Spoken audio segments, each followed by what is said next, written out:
The grease, the sweat, the mud, and the blood is worth it to a guy like me.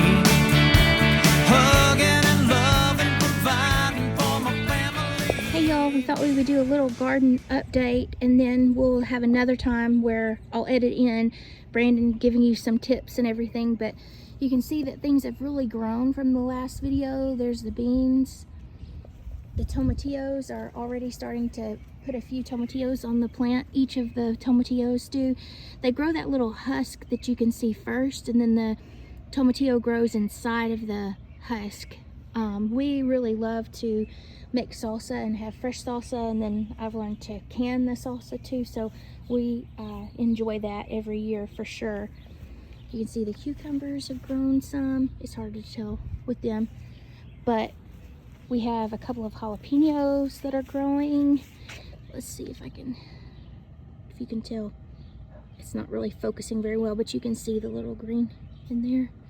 The same on the other plant. And then we actually have a few Brussels sprouts. It'll be really hard to show you. Inside there. So this is the first time that Brandon's ever tried to grow the Brussels sprouts, so it's been a learning curve with our weather. Our weather has not been reliable, nor has it been how it typically is. So it's not been the easiest to try to figure out a new plant this year. So that's something that we've been having to figure out. But let's see, another tomato plant looking great. A Mad Hatter pepper. That'll be new for us this year too. So just wanted to give you a little update, and we'll splice this in with some more stuff for y'all later.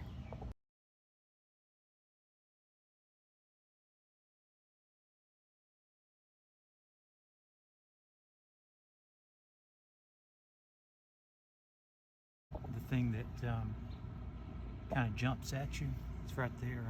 It's a smaller one, but it's a spider near that ladybug. So how do you tell the difference between a ladybug and what was the other one, a Mexican what? Yeah, the ladybug and the Mexican thing, the Mexican, the mouth parts of the Mexican beetle thing, they have two of them that kind of come out. With a ladybug, it's just like one mouthpiece that kind of comes out. Okay. And then there's a lot more spots on the Mexican beetle than there is on the ladybug. Okay, and why are ladybugs beneficial and why are the Mexican beetles bad?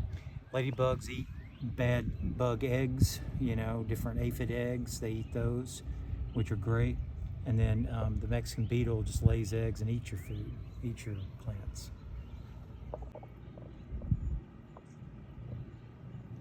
So you said that there were 3 good bugs on this plant right now? Yes, there was. Make that leaf right there. Yeah, there's spider and the ladybug, and there was a hoverfly. And the hoverfly is it's also an egg-eating predator.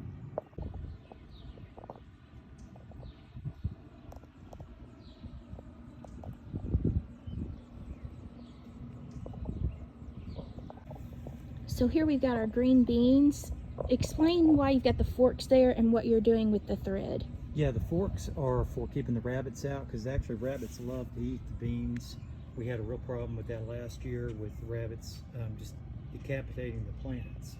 So we didn't get near the beans that we normally would have because they didn't have the forks.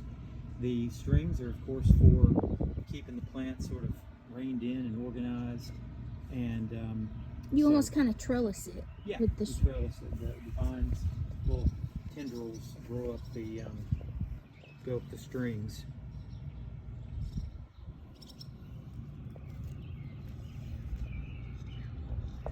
So over here we can see some of the kale.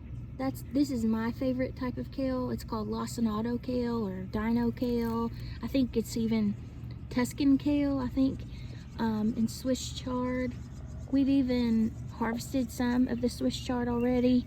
Our favorite way to have it is sauteed in the skillet with some coconut oil and then some spices. If you've got a Trader Joe's we really like the 21 seasoning salute. That's just a seasoning blend, so we use that with it and some coconut oil, and so we'll be having that again really soon. Cutting this off because I want to have about a foot of airflow underneath this, so it doesn't get any diseases during the this humidity that's going on. Now, which plant is this? This is a plant I grew from seed, a black something tomato. I forget the name exactly of it, but black tomato. Okay, this wasn't the Black Prince. That No, was so what. it was That was the another other one. one.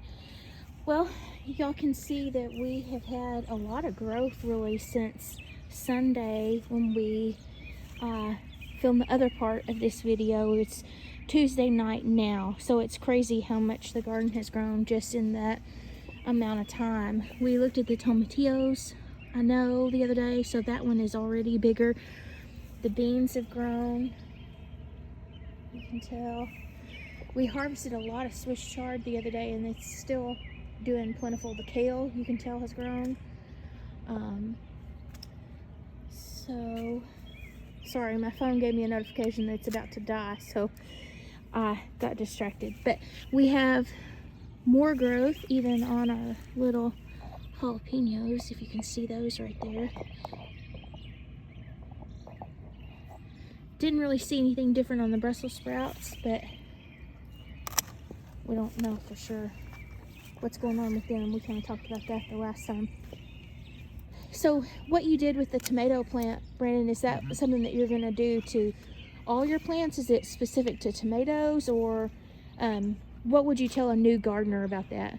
Yeah, I would always, say that tomatoes and peppers, you don't want them to get a fungus or a disease.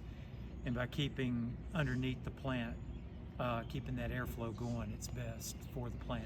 Okay, is that because of some kind of splash up from watering it? That's or exactly what? right. Okay. Yeah. So when the rain comes down, I also put mulch around the tomatoes and around peppers for that reason. So when the soil, any soil-borne disease that might splash up from heavy rainfall, Mm-hmm. it can keep that down, and that's why I do limb them up just that time. Okay, now in the last video we talked about the diatomaceous earth and using that. Is that something that kind of goes hand in hand with limbing the plants, or does that do something different, or? Yeah, the diatomaceous earth just keeps the pests off of the plant, so it doesn't really have anything to do with the disease except for aphids that spread the disease. So it keeps, aphids will transmit that to the vascular system of the plant. Okay. So the diatomaceous keeps the aphids, it kills the aphids, so it doesn't allow them to spread that disease.